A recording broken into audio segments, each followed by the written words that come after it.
Good afternoon বন্ধুরা, তোমরা সকলে কে কী করছো? সবাই কি রান্না করছো না রান্না হয়ে গেছে সবার?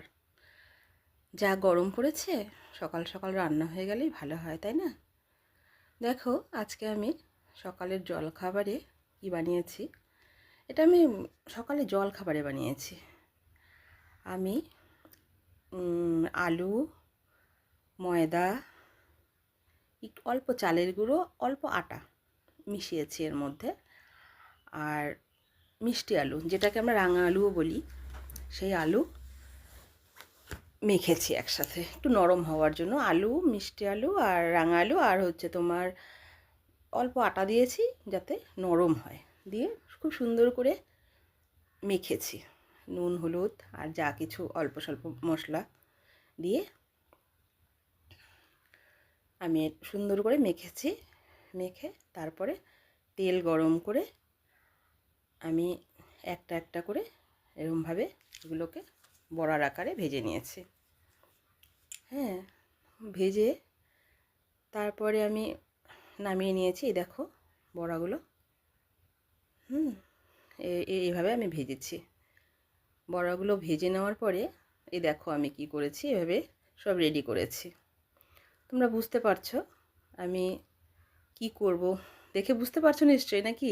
দেখো তোমরা উপকরণগুলো, আমি এগুলোকে সাজাবো। এই যে বড়াগুলোকে আমি জলে ভিজিয়ে রেখেছিলাম কিছুক্ষণ একটু নরম হওয়ার জন্য। তারপরে আমি এই দেখো শসা, কাঁচা লঙ্কা, টমেটো, একটু নুন এসব দিয়ে রেডি করেছি। আর তোমার পাশে পেঁয়াজ আর ওই মিষ্টি আলুই, যেটা রাঙা আলু বলে, সেটা, এটাকে আমরা ফল সবজি দুভাবেই ইউজ করি, এটাও অল্প নিয়েছি। নিয়ে আমি এগুলোকে এই প্লেটের মধ্যে একটু করে এই বড়াগুলো দিয়ে দিলাম। প্রথমে বড়া দুটো প্লেটে সাজাচ্ছি আমি এখন। বড়াগুলো দিয়ে দিলাম, তারপরে দেখো দই দিচ্ছি। দুটোতেই অল্প অল্প দই দিচ্ছি, টক দই। এটা এটা ঘরে পাতা দই, কেনা না, দুধ কিনে আমি ঘরে এই টক দইটা পেতেছি। তারপরে আমি দিয়ে দিলাম। তারপরে এই সব কিছু একটু একটু করে, শসা, টমেটো, একটু গাজরও দিয়েছে নাকি, দেখো অল্প গাজর দিলাম, হ্যাঁ, আর একটু নুন, পেঁয়াজ, মিষ্টি আলু বা রাঙা আলু যাই হোক, আর তারপরে তোমার নুন দিলাম, আর বিট নুন ছিটিয়ে দিলাম একটু করে। দিয়ে আমি সস দিতে পারতাম, কিন্তু সস না দিয়ে আমি আর কিছু টমেটো অল্প অল্প করে দিয়ে দিলাম।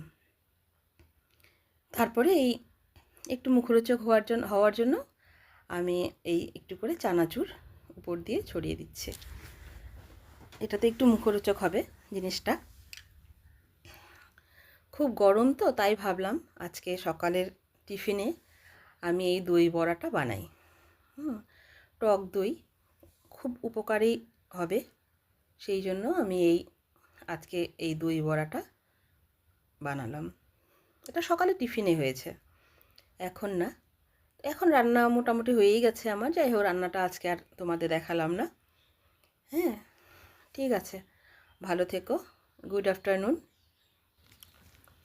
তোমরা ভিডিওটা শেষ অবধি দেখো, ঠিক আছে? শেষ অবধি ভিডিওটা দেখো।